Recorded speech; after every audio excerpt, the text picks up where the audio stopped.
alimento energético que a gente tem também é a casca de soja. A casca de soja é um dos alimentos que contém maior teor de fibra em detergente neutro. O que é essa fibra em detergente neutro? Qualquer animal ruminante, ele necessita de fibra, alimento que contenha fibra. Para que isso? A fibra, ela causa, no rumen, ela causa um enchimento, tá? E, consequentemente, quanto mais fibra tem no rumen, mais estimula o animal a mastigar. E quanto mais o animal mastiga, mais ele tem produção de saliva. E a saliva vai fazer o quê? Tamponamento do rumen. Então, evita problemas metabólicos, como timpanismo, doenças como a morte por problemas de espumoso, né? Timpanismo espumoso, que a gente chama, que quando ocorre muito fermentação, então o animal não consegue metabolizar, esse estômago começa a produzir alta quantidade de gás e acaba que o animal morre por esse problema, por intoxicação. Então a fibra, ela auxilia nisso, tá? Então a gente tem a fibra em detergente neutro, que ela é contida na parede das pastagens, né, dos capins, e ela auxilia na fermentação. Então a casca de soja, ela tem 70% dessa fibra que vai auxiliar. O principal componente da fibra da soja é a pectina, que também a gente viu lá na polpacito que ela também é encontrada na soja, que é uma excelente alternativa para ser utilizada, porque ela é bastante digestível. Pode substituir a casca de soja integralmente o milho, principalmente porque é um alimento altamente energético, tá? Valores acima de 30% de matéria seca aumentam muito a taxa de passagem. Então, o que é essa taxa de passagem? Quanto mais o animal alimenta, tem maior quantidade, essa casca de soja ela vai fornecer nutrientes, e esses nutrientes têm altas quantidades que elas vão ser passadas posteriormente para os próximos estômagos para serem absorvidos. Então, eles não vão ser só fermentados no rumen. Então, eles vão ter uma alta quantidade que consequentemente vão ser absorvidos nos próximos estômagos. Outro alimento que a gente tem é o sorgo. O sorgo, gente, é um dos alimentos mais produzidos hoje. A gente tem muita variedade de sorgo. A gente tem o sorgo à prova de pássaros. Os sorgos que contêm menor quantidade de tanino, que o tanino a gente sabe que é um constituinte da parede das forragens. Quanto maior a quantidade de tanino, mais dura, mais fibra e mais difícil do animal ingerir. Então a gente tem hoje uma grande variedade de tanino. E ele pode conter até 3% de tanino, a prova de pássaros. E tem outras variedades também que vão auxiliar e podem ser bem substituídos com o milho, principalmente devido ao valor. Outro nutriente que a gente utiliza bastante, gente, é a aveia.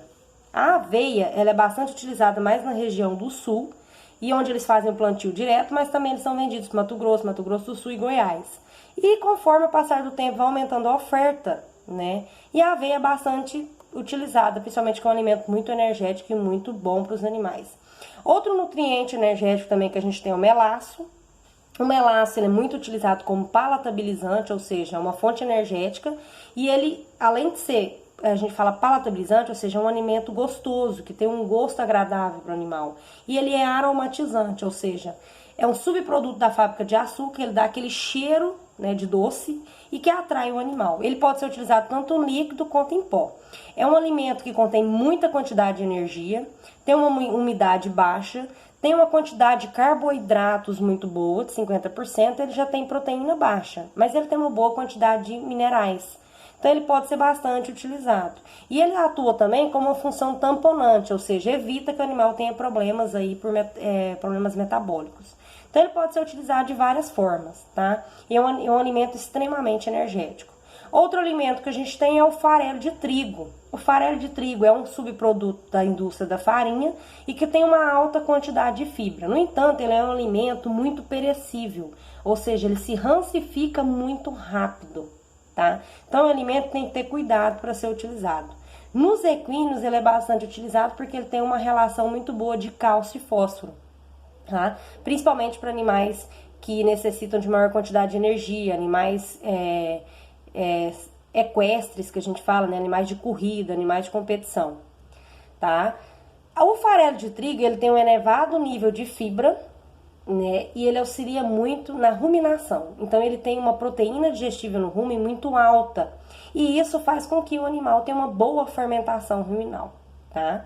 Outro alimento energético que a gente tem também é o farelo de arroz. O farelo de arroz, ele é resultante da preparação de arroz branco, né? Que pode ser tanto polido como farelo. E a adição de casca de arroz nas dietas, elas aumentam a quantidade de fibra e os teores de minerais. O farelo de arroz na nossa região não é tão utilizada, principalmente devido à alta temperatura. E o farelo de arroz ele tem um excesso de quantidade de extrato etéreo, ou seja, ele multiplica muito rápido, é uma gordura, tá? Então ele se multiplica, tem uma multiplicação de fungos muito rápidos devido à rancificação. E quando a gente fornece esse alimento rancificado para o animal, ele causa uma toxicidade ruminal. Então, consequentemente, isso vai interferir aí na qualidade dos nutrientes. Então, basicamente, o farelo de arroz ele passa por um tratamento térmico com uma extração. E a gente tem o farelo de arroz desengordurado. E esse farelo de arroz desengordurado, ele já pode ser utilizado tranquilamente porque tem um menor teor de gordura e evita de se rancificar. Tá bom, pessoal? Hoje a gente vai falar só sobre os alimentos energéticos. Na próxima aula a gente comenta sobre os elementos proteicos, tá bom? Se alguém tiver alguma dúvida, estou à disposição. Até mais, um abraço a todos.